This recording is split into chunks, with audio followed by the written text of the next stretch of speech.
Абайдың үшінші қара сөзі. Қазақтың бірінің біріне қаскүнем болмағының, бірінің тілеуін бірі тілеспейтұғынның, рас сөзі аз болатұғынның, қызметке таласқыш болатұғынның, өздерінің жалқау болатұғынның себебі не? Хәмма ғаламға белгілі данышпандар әлдеқашан байқаған. Әрбір жалқау кісі қорқақ, қайратсыз тартады. Әрбір қайратсыз қорқақ, мақтаншақ келеді. Әрбір маншық қорқақ, әдепсіз келеді. Әрбір арсыз жалқаудан сұрамсақ, өзі тойымсыз, өнерсіз, ешкімге достығы жоқ жандар шығады.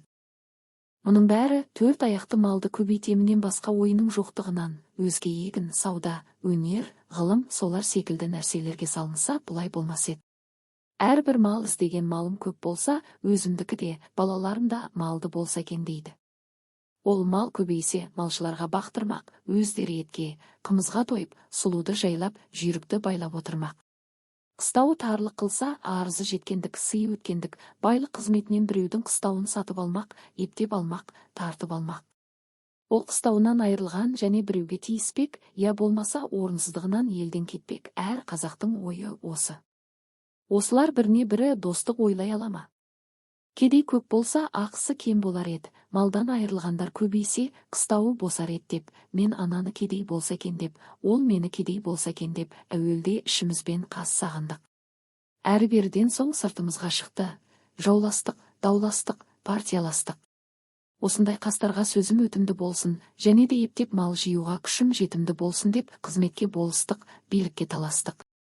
Сонан соң не момынның баласы бөтен жаққа шығып, еңбек қылып, мал іздемейді, егін сауданың керегі жоқ болады. Өз басын өзі осындай таласпенен кісі көбейтеміз деп партия жиғандардың бүгін біреуіне, ертең біреуіне кезекпен сатады да жүреді.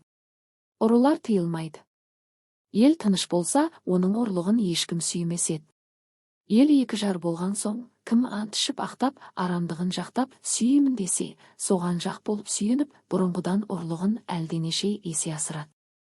Елдегі жақсы адамдардың бәрінің үстінен бекер, өтірік, шапты, талат деген әр түрлі уголовный іс көрсетіп арыз береді. Оған дознание тергеу шығарады.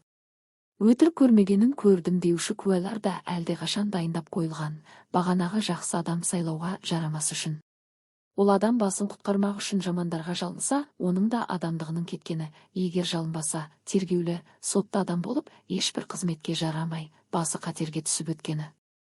Ол болыс болғандар өзі қулық, арамдықпенен болыстыққа жеткен соң, момынды қадірлемейді, өзіндей арам, қуларды қадірлейді. Өзіме дос болып, жәрдемі тиет деп, егер қас болса, бір түрлі өзіме де залал жасауға қолынан келет деп. Осы күнде қазақ ішінде ісі білмес, кісі білер деген мақал шықты. Оның мәнісі, сіңнің түзулігінен жетпессің, кісіңнің амалшы, айлалығынан жетерсің деген сөз. 3 жылға болыс сайланады. Әуелгі жылы, сені біз сайламадық па деп елдің бұлданғандығымен күні өтеді. Екінші жылы кандидатпенен аңдысып күні өтеді. Үшінші жылы сайлауға жақындап қалып, тағы болыс болып қалуға болар ма екен деп күні өтеді. Енді несі қалды? Осы қазақ халқының осындай бұзықшылыққа тартып, жылдан жылға төмендеп бара жатқанын көрген соң, менің ойыма келеді. Халықтың болыстыққа сайлаймын деген кісісі пәлен қадірлі орысша образование алған. Егер де орталарында ондай кісісі жоқ болса, яки бар болса да сайламаса, уездный начальник пенен военный губернатордың назначениесімен болады десе, бұл халыққа бек пайдалы болар еді. Оның себебі, әуелі қызмет құмар қазақ балаларына образование беруге, ол да пайдалы іс. Екінші, назначениемен болған болыстар халыққа міндетті болмас еді, ұлықтарға міндетті болар еді. Уә және назначение қылғанда тергеуі, сұрау барлығына қарамаса, өтірік арыз берушілер азаяр еді, бәлки жоғалар еді. Уә және әрбір болыс елде старшина басы бір би сайланғандық, бұл халыққа көп залал болғандығы көрініп сыналып білінді. Бұл билік деген біздің қазақ ішінде әрбір сайланған кісінің қолынан келмейді. Бұған бұрынғы Қасым ханның қасқа жолын, Есім ханның ескі жолын, Әз Тәуке ханның Күлтөбенің басындағы күнде кеңес болғанда 7 жарғысын білмек керек.